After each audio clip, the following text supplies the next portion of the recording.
C'est sous une pluie battante que les jeunes de Kalamou venus de partout ont exprimé leur soutien au chef de l'État Joseph Kabila et à leur idole Omer Igwaki Angembe, celui-là qui se soucie de leur éducation civique.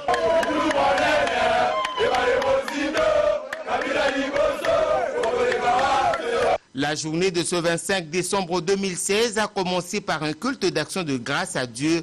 Le tout nouveau vice-ministre du portefeuille n'a pas manqué de remettre la journée entre les mains de l'Éternel. Au sortir du culte, c'est une foule immense des jeunes qui attendaient Omer Igwaki avec des chants et de danses à l'honneur du chef de l'État Joseph Kabila, lui qui a daigné reconduire Omer Igwaki dans le gouvernement d'union nationale.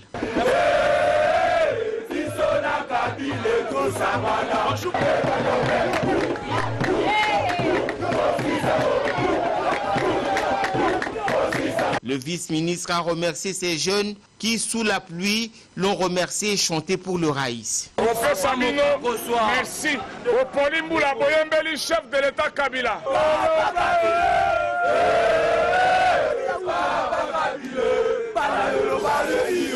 À travers Binobana Kalamoupe Ayolo, à jeune, la maman, à tata, la petite merci, na bakinoa nyonso.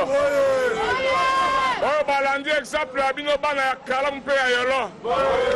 Pas soutenir Ngai, pas soutenir Kabila, Nzambe apambola.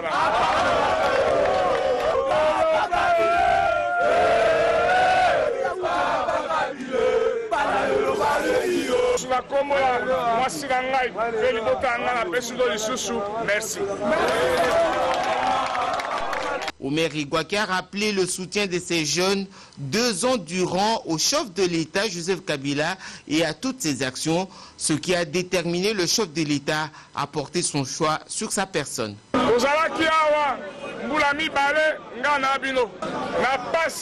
La bisengo to kabonate. Osala ki na ngai partout. Bozwa te, botika ki ngai te. Bosenga ki na président Kabila. Abosa na ngai te. Président Kabila, homme de parole. Abosa ni ngai te. Ngai Igwaki, na parti politique te na président te. Mendingi nini? Nyenye. Ngai. Nabima. Zaki na volonté ya Nzambe. Asimi motema ya Kabila mwana Nzambe. Na lobi na bino. Président Kabila. Obo sungi ye. Meto continuer ko sunga ye. Azali moto malamu mingi. Président Kabila obo soutenir ye. Ayoki kolela na bino. Pe s'appelle Sibino. Yango la sengi na bino botika ete. Pour continuer à continuer ko s'appelle Sabino. Libela la libela. Yango a koni ni sangai na pesa ye merci na occasion. Na renouveler loyauté na ngai. Pe na prendre engagement avec vous. Ya ko soutenir yeti a gagner bitumbanyo sa liboso na ye.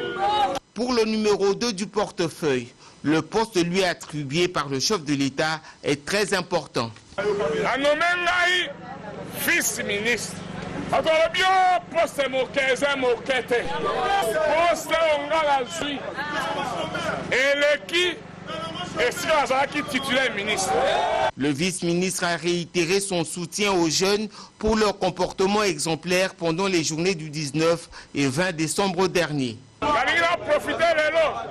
Je félicite Bino pour la journée le 19 et le 20. On l'a dit ici dans le monde entier. Que Bino Bala Kalam, Boboya Mobulu, Bolinga la paix, Bolingi développement Yamboka. On l'a dit ici Bino Bala Kalam, Boboya tolérance, Bolingo soutenir l'élection au président Sengi. Donc comme ça, élection transparente, démocratique. Donc on boule en élection. Na profité, na félicité.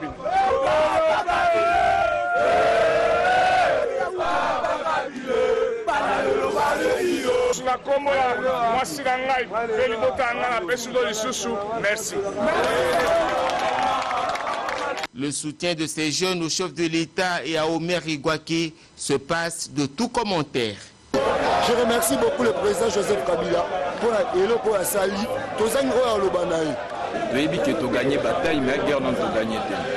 Le message à Lubo, c'est que le 19 septembre, le 20 septembre, des ordres de Salimacté. Le 19 décembre, à Taïlo Mohamed Salimacté, parce que jeunesse et comprendre.